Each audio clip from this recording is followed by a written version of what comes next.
kind of languages require a store as the key part of their implementation, right? So that is obviously an imperative one, whereas functional languages, they are not based on stores.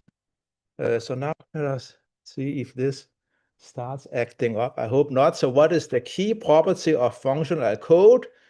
Right, so it might be tempting to say that it's a function may return another function or be passed as parameters, but that's what is known as higher order languages. That's not the key property. That's a nice property, but the key property is it has no side effects. So of course we have seen examples where there are side effects in our functional programs, like when we are printing something, that's a side effect. And even in the most recent lab, when we had this random generator, that's also a side effect manipulating that. But for a pure functional language, the key property is there's no side effect. So which languages are imperative? Well, certainly Fortran and C, right? So that they are very old languages, so they have only imperative features, whereas almost all modern languages have a combination of imperative and functional and many other features. But Fortran and C, they date back to a long time ago. Also, Lisp dates back a long time ago, but that was the first functional language. So that dates back to, I think, 1960. So Haskell is a more modern language. That's actually a lazy language. Remember last time we talked about how to simulate lazy evaluation in OCaml. Right. And who is the principal designer of ML? So that stands for meta language, not markup language. So that was indeed Robin Milner, right? So Bjarne Stroustrup, he was the designer of C++. So he's a fellow Dane. And then classify each language. So here's a lot of ML languages, but HTML is a markup language, and so is XML. But then OCaml and standard ML, they are members of the ML family that is meta language. Okay, so if I submit the quiz, right, so anyone can spot any mistakes I make, otherwise I will be told. So far, so good. 5 out of 5. Great. Any questions?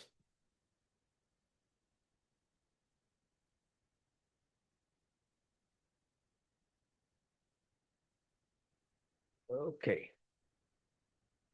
Let's see here. Okay, good. So then let us go to the next quiz.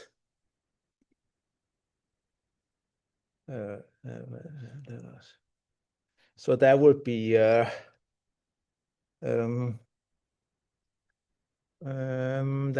about OCaml.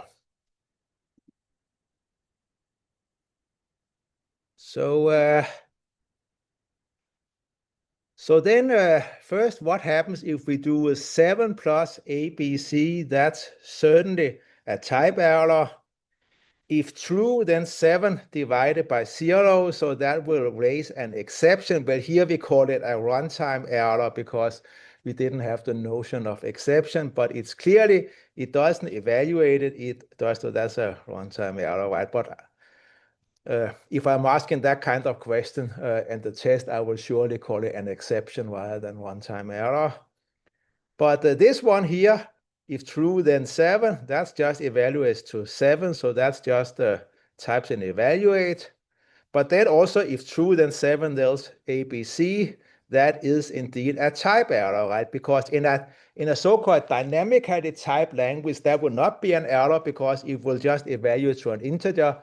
But OCaml requires you can predict the type at compile time, and you cannot really do that, right? Of course, in this case, we know true is always true, so then we certainly could predict it, but in the general case, the test could be something very complicated that makes it impossible to detect at compile time.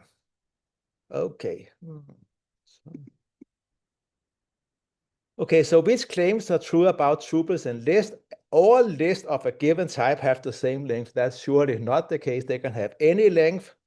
In a tuple, all elements have the same type. That's also not, I mean, you can have a tuple of an integer and a string, but in a list, all elements must have the same type, right? Lists have to be homogeneous, and all tuples of a given type have the same length, right? Because that type could, for example, be int times bool times string that will have length 3. Okay, so that's something about list, right? So 7, 8, 9, the head is the element 7, right? Because head is that's the first element, but the tail is everything else, so that would be the list 8, 9. Okay, so which cardinal camel will form the list 7, 8, 9? Well, that's the first one that you put the head in, sorry, the last one you put the head in front of the tail. But this one will not go, that would actually be ill-typed because you have a list of integer constant, list of integers, right? If you have written append there, that would give that list, but this is double. And this will also not be well-typed, even though if you have written append, that will still be correct. Okay, so let us hope that works. It does indeed. Any questions? Okay. Let's go to the next quiz. So that was about functions.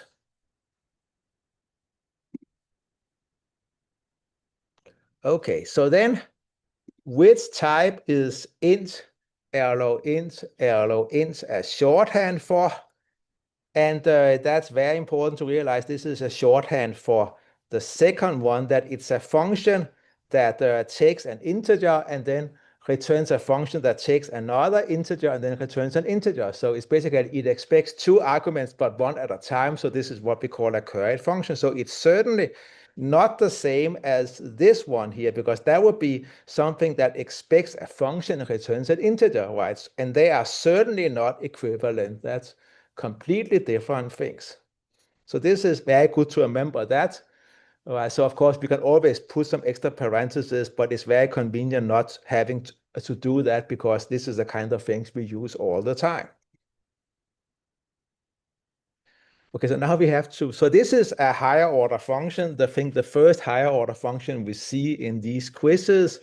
So f1 takes a function and then it applies that function to 7 and adds 2. So the function is to add 5. So if we apply that to 7, we will get 12, and then we add 2, we get 14.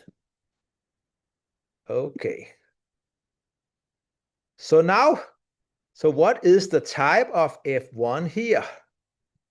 So f1 takes a function because, okay, it takes g, but g is obviously a function. G is obviously a function because G takes an integer, and then it obviously has to return an integer because it adds the result to 2. So G is obviously from integer to integer. So that is what f expects, a function from integer to integer. So that is either the first or the fourth answer, but the result is that would just be an integer, right? So it takes a function from int to int and then returns an integer. Okay. So what do we do here? So that is f2 of x. That's a function that subtracts its input from x. So when will we get the number 7? Well, obviously, we shouldn't have the input in tuples, right? Because this is a curried function. It takes first x and then y. So, excuse me. Okay, sorry.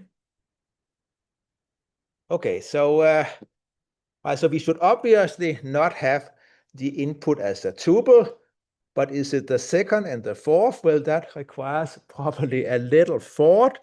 So no, we want x minus y. So we want, if this should be 7, we want x to be 13, right? So that is why we would like this one, right? Isn't it? Because then when we apply F2 to 13, then x will be bound to 13, so we end up with 13 minus 6. That required a little thought. But what is the type of F2 here? Well, so it takes an integer, right? We can see x is an integer because we subtract this, so x is an integer, and then it returns a function from integer to integer. So it will be this one here, right? And here we have put the parentheses even though we didn't need to do it.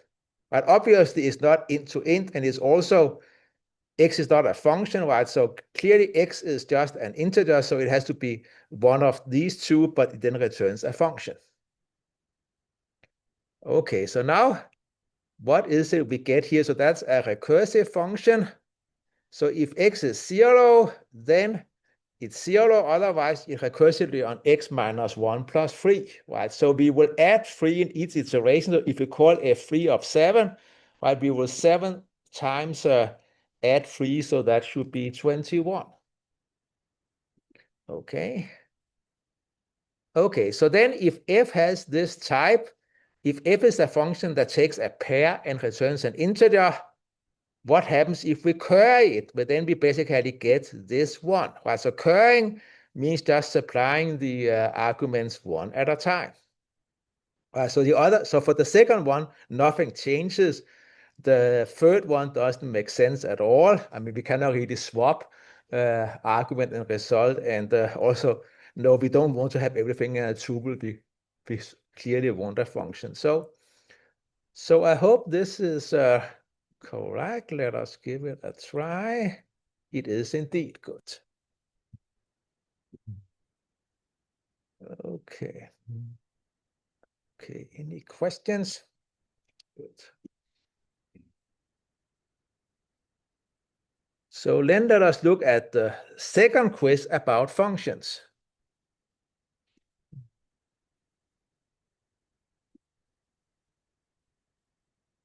So consider this definition. Let feed x equal g of x. So what are the possible types of x and g? So again, this is where you need to be awake to answer these. So basically, we apply g to x. That is the main thing happen. G should be able to be applied to x, and that's not possible here because gx is an integer, but here it's certainly possible here. It's certainly possible here. But here, g is a function, cannot be applied, but here we can apply it, and here we can apply it. Right? So the only requirement is that g can be applied to x. So I think that's what we have here. Okay. But so that's a lot of possible types, but what is the most general polymorphic type for feed? So, so let us look at that. So remember, g has to be applied to x. So clearly, the first one has to be ruled out because here g will expect a b, but x is of a. So the first one is obviously wrong. But all the other are correct type, and all the other g can be applied to x. So let us tentatively check all of them, because they so they would all be correct if we hadn't this most general. I mean, they are all correct types for feed, but they are not the most general. Certainly, this is not the most general where we have it to be int. And also, this is also not as general as possible because that requires that x and that g returns something of the same type as it expects. So that is also not correct. But these two are still correct. It's just a matter of what we call the polymorphic type variables. That doesn't matter at all. So you can play around, feed it to OCaml and see. I would guess OCaml gives the last, but I haven't tried and it doesn't really matter, right? Okay, so now what happens here if we evaluate? So f is the function that adds A to its argument. So if we now define C, so we will get 15 and 12. And then we only care about the second. So that means we should get 12, shouldn't it, right? So because C will have 12 as the second component, and that is what we ask for. Okay. So then after the definition, so A is 3, B is 5, A is 7, then f of x is x times A plus B. Okay. And then B is 9. So what happens now if we evaluate f of 2?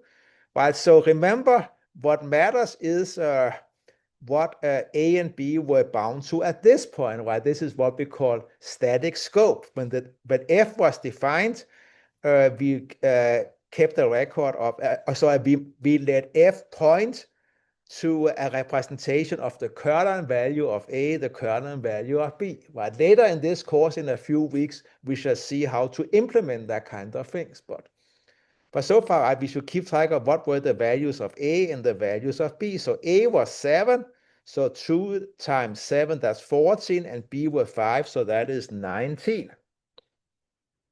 Right, so observe that, right?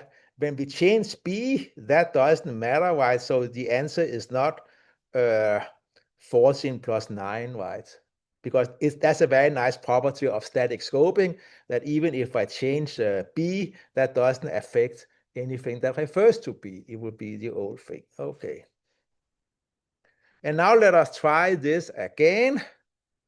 So what if you evaluate G of 10? Well, G is the most recent, right? So so again, G has been not overridden, but it has been shadowed, right? So if you go up here, right? So we see here that A and B have both been redefined, but for A, so for B, the old binding is still in place.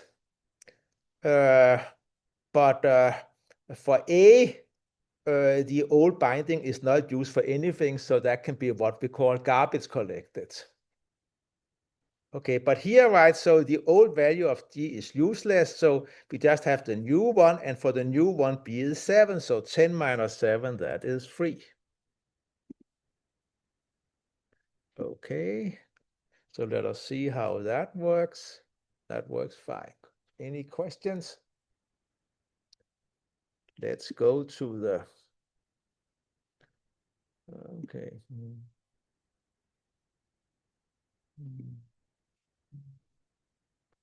That would be list function. So now we have done, I think we are just following schedule. So list function. So here first, why is 4, 5, 6, 7 a list of integers? Well, the formula, that's because 4 is an integer that we put in front of a list 5, 6, 7. Okay, so assume we have a function that takes as list as input of this definition. So which one will have recursive call? But that's very likely to be the second one, right? Typically, the base case doesn't have a recursive call. That wouldn't make much sense. And unless it's a very simple function, there will be a recursive call there. Okay, so now, right, so if we now take as list as input call of x1 to x2, xn, then makes a recursive call. So what is that very likely to be? Well, I think it's very likely to be the rest, right? It wouldn't really make sense to call on the input of the empty list, right? Because then you could just find what is the value there. You wouldn't want to make a recursive. I mean, you could maybe make a recursive call to x3, etc., right? So make it too shorter. And obviously, if I chose this one, that would just be infinite loop, right? And actually, the first two will not even be well typed because they are elements rather than lists. So again, the first two are not well typed. The third would be infinite loop. The fourth doesn't make sense. So 5 is the only possible answer, even though, of course, there are answers not listed here, like you take everything except the first two.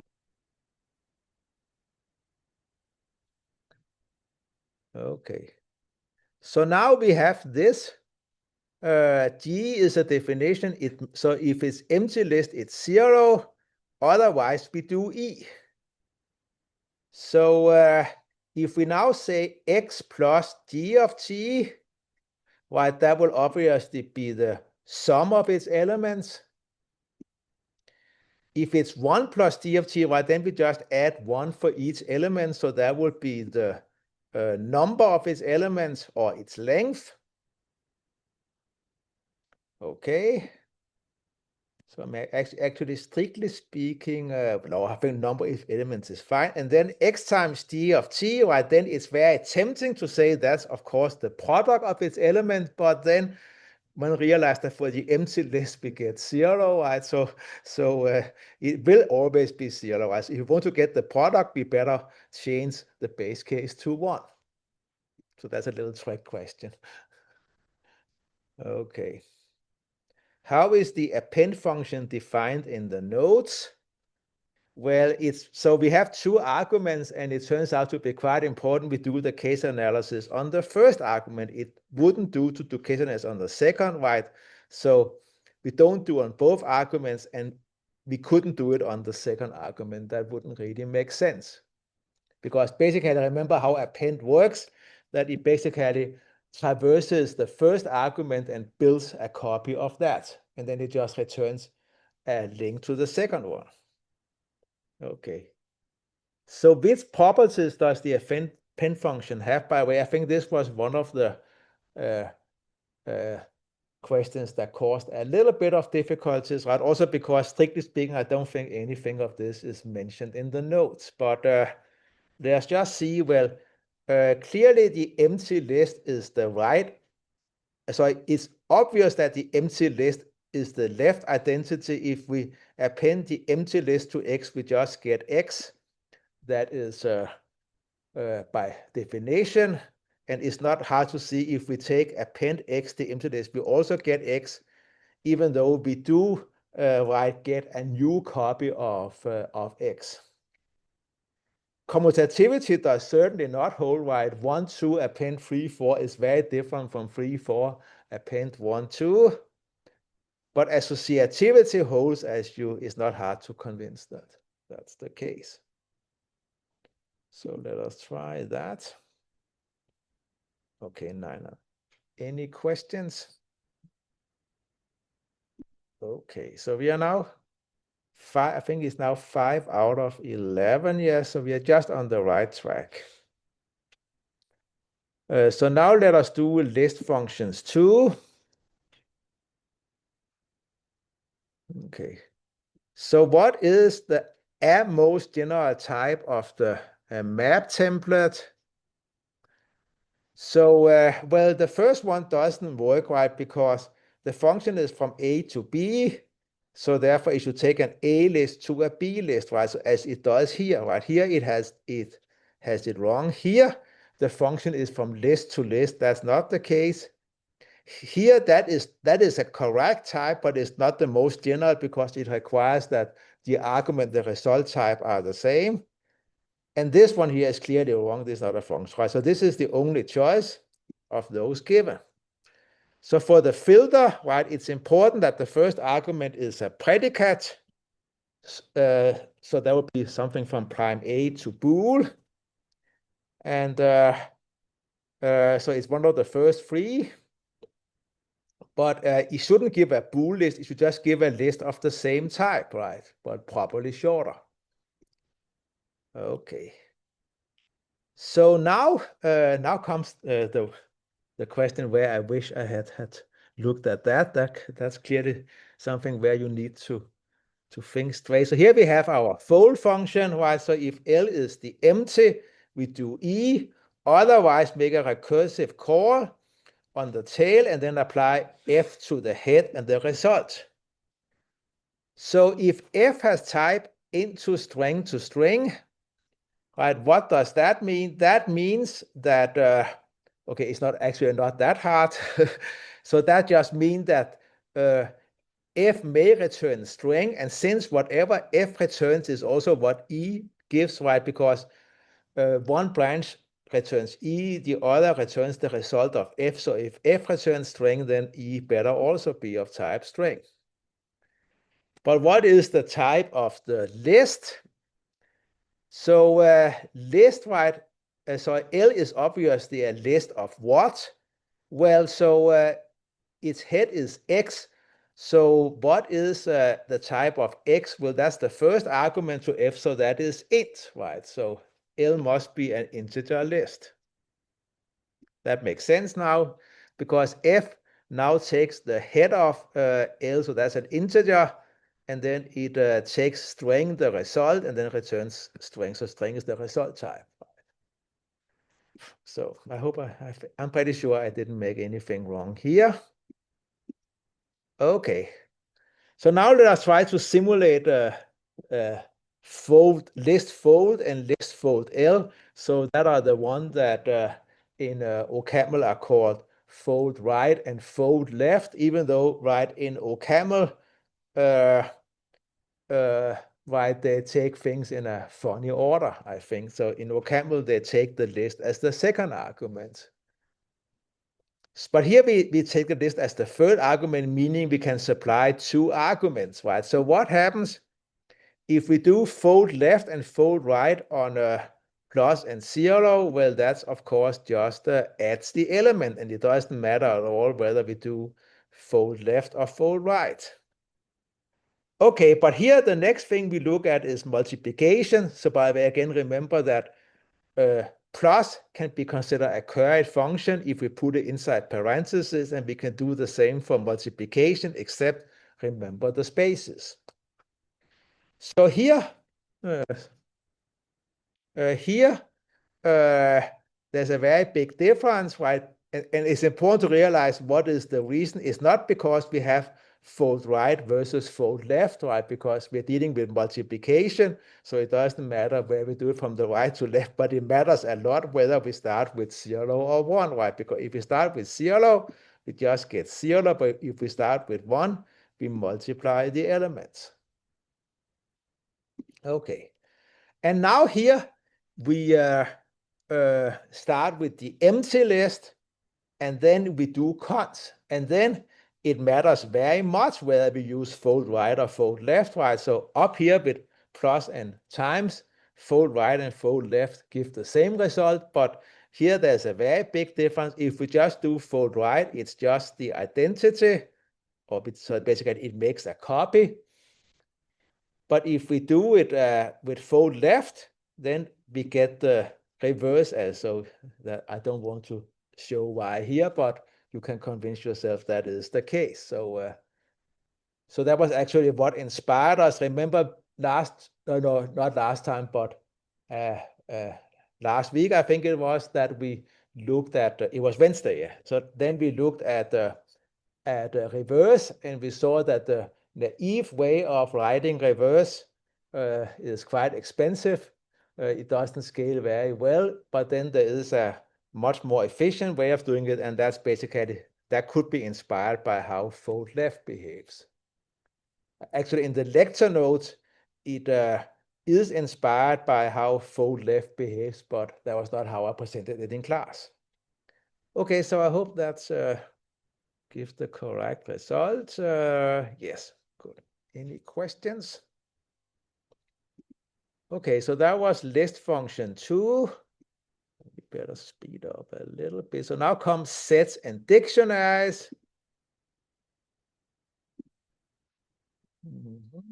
So if we now have a dictionary to associate keys of type int with values of type string, and then we assume lookup should be int to string option.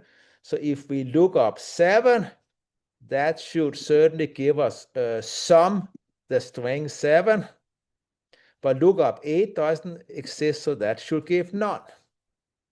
Right, so that's where we have this option type implementation, so either sum or none. But what can we say about the running time if we have a list representation? Update is very fast. We just take cons. But lookup, then in the worst case, we might have to run down the list to take time proportional to the list. So how many lists will represent this? So how many lists will represent the set 2, 4, 7. Well, if they are sorted and no duplicates, only one, right? That would be the list 2, 4, 7. But if it may not be sorted but cannot contain duplicates, then we have 6 different. We also have 4, 2, 7, etc. But if it may contain duplicates, right, then obviously we can have infinitely many. So even if it's sorted, we just have an arbitrary number of 4s, for example. So, okay. So with member as defined in the lecture notes, so 3 is a member of this, so this is obviously true. 4 is not a member, that's obviously false. AB is a member, that is true. EF is not a member, that is false. So now comes the interesting thing. So that is down there. So it's not a type error, but it does give an exception. Right, because it does cause us to complain that you cannot test functions for equality. You cannot do that.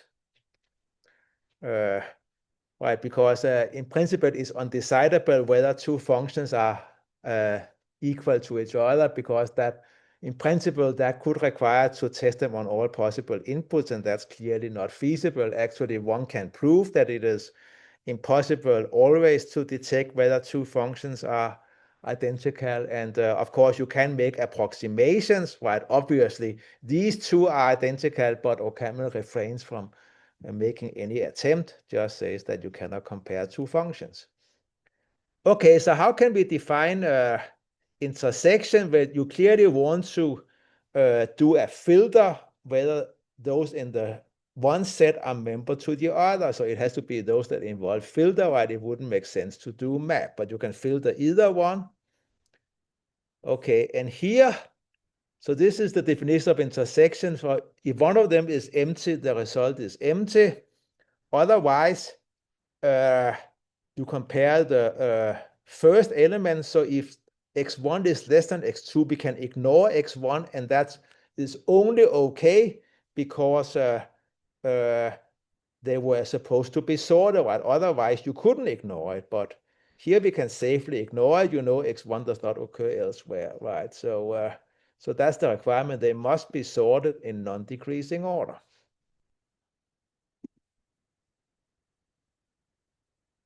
Okay. Questions so far? I think we are getting there. So there are 4 more. So then there are exceptions.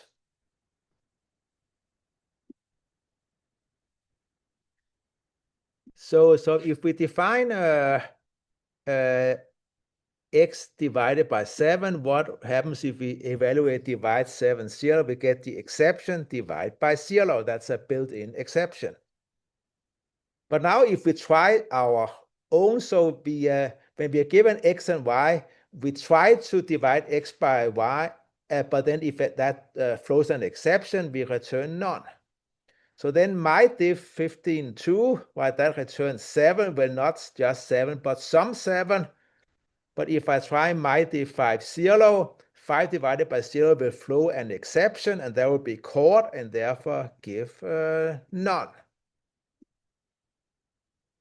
Okay, so that's now comes this about giving exact change. So we could either do that just by the greedy approach, take as many quarters as possible, as many dimes as possible, etc. But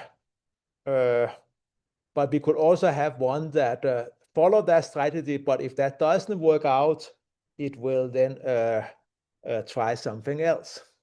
So we did that by exception. So for the US coin system, we get the smallest number of coins. That would be for both programs, because both programs first try as many quarters as possible, as many dimes as possible, and that will be the smallest number of coins. But for an arbitrary coin system, if at least one solution exists, the program will return one of these solutions. That's not the case for our first one. That might fail miserably, but it is the case for the second one, because the second one, right, if it fails one attempt, it will try another. So here, for an arbitrary constant, if the program finds a solution, there cannot exist a solution with fewer coins. Well, that's unfortunately not the case. Both programs might return something that is not the shortest, because using exception just guarantees that we find the solution. If there is one, it doesn't guarantee we find the best one. So that was an example of how to use exceptions to guide our search, to implement trial and error. Okay. Any questions? Let us do data types.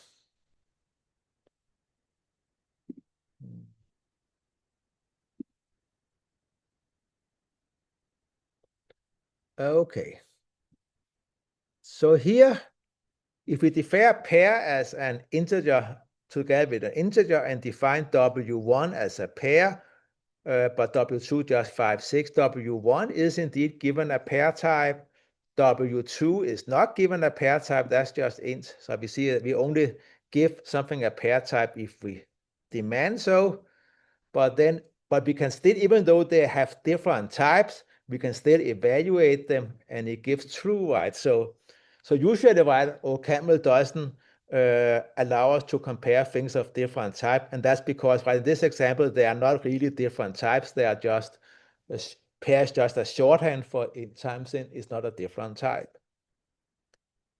So now, if we now define square as a record of x, y, and empty, so how do we now retrieve the y component? So we would need to, one way is doing sq1.y, so that's the standard notation in object languages to retrieve a field. It shouldn't be the other way, right? It should be the object and then the y field. We shouldn't apply it to y, but we can also do it by matching. And I think both of these work, right? In both cases, we will get the y component. So it doesn't matter the order.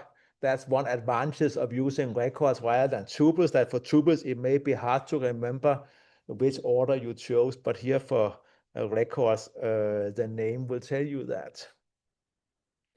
Okay. So if we try to define a tree that way, so what's the problem with that? The problem is the first one, that constructors leave a node must be capitalized, but type names should not be capitalized. And also there, for some reason, there's no need to write rec, even though it is recursive, but constructors are capitalized and nothing else is capitalized. Okay. So here we have a definition. So for the empty list, it is 1. For P2, it's 2. And for underscore, it is 3. So when will there be a redundant case? That will certainly be the case here, right? Because we already have for the empty list, so why should we give another one? And there will also be a redundant case here, right? Because this is for any non-empty list. So if we have for the empty list, for the non-empty list, right, then the third is redundant. But here, if this is P2, that is the case for when there is one element. So then the third one will be for anything with more than one element. And if we had this one, then the second one is when there are 2 or more elements. So that means that the third would then be when there is exactly one element, right? So there's no redundancy there. So assume a function is defined using patterns that do not catch all possible values. So here we have for the empty list and we have for a list with at least 2 elements. So what happens here? Well, while we wouldn't reject it, and it doesn't give us a default expression, so they do accept it, but we are given a warning, right? So if we are sure we are not going to see any input that doesn't conform to that, then that's fine.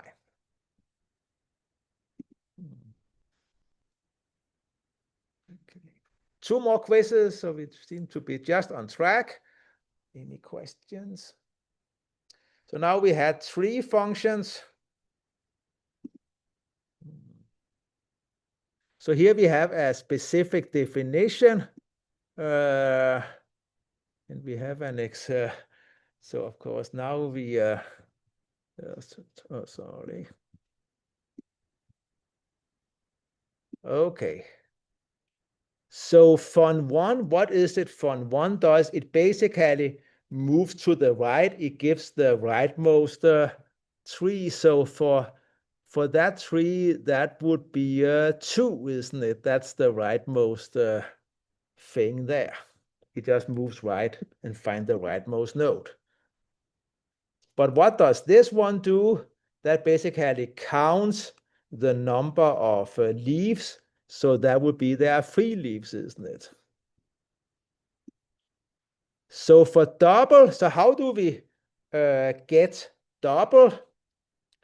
So if you want to double each leaf, so if we are given leaf with n, it should be a leaf with 2n.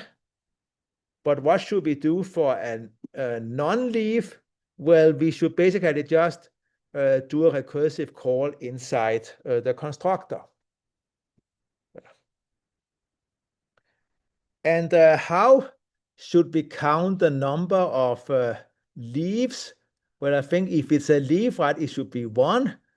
But if it's node, we should make a call to this one, right? So the other one, because, and then for if it's empty, obviously it is 0.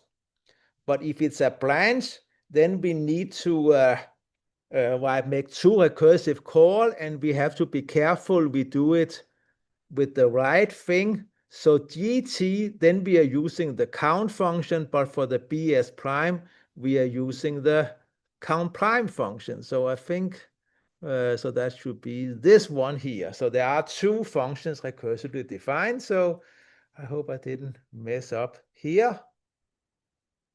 Okay, that works. Okay, any questions? Okay.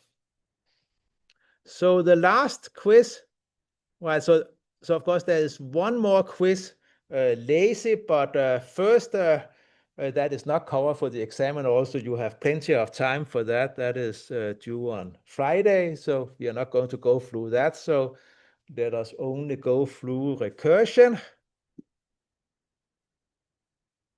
So what happens if a function is tail recursive? So then a lot of things can be said. It can be converted to a while loop and an imperative program. And that's a key property, right? No computation is done after the recursive call has finished. Local variables need to be saved. No, they certainly don't. That's the whole point. The function can be implemented without a runtime stack, right? Because there's nothing to save. No computation is done before the call has started. That's not a requirement. Actually, typically, a lot of computation, well, not a lot, but some computation is done. For example, if we have an accumulating parameter, we will want to update that, but so certainly something can be done before. So fact and fact2, that's 2 implementing of the factorial function, which are recursive. They are surely both recursive, but which are tail recursive, only the second one, right? Because for the first one, something happens after the recursive call. So it's only the second one that is tail recursive. And which uses an accumulating parameter. Well, the first one does not, but the second one does. It accumulates in R, right? So R is updated along the way. Okay. So list sum and list sum 2. So list sum is not tail recursive, but list sum 2 is, and uses the accumulating parameter that very helpfully is called ACK. So what happens when we do that on a large list C? So which has the fewest recursive calls, but actually they have exactly the same number of recursive calls, so there is no difference whatsoever there. But not all recursive calls are created equal. Some require a stack, some do not, and For the second one, we don't need a stack, so therefore the second one is much less likely to give stack overflow. Remember when we did that for a list of size 1 million, the first one did give stack overflow, the second not. Right, so it's not because of the number of calls, but because whether they are tail calls or not. So for appending two lists, what is the running time of that? Well, that's proportional only to the length of, that was wrong, only to the length of the first one, not the second one. The second one is irrelevant because once we are done processing the first list, we just return a pointer to the second. So that's good to be aware of. Don't try to call append on with a long first argument. And that's what we see here. If we do reverse, so this is our very naive implementation, takes reverse the tail and then put the head at the end. That was naive. And here we have something that uses an accumulating parameter. And the first one is at least quadratic, and not exponential, but still quadratic is bad enough. It doesn't scale at all, but reverse fold is fortunately linear. So that really makes a huge difference, right? So that was what we saw on Wednesday. Okay. Okay, so now we are also running out of time. So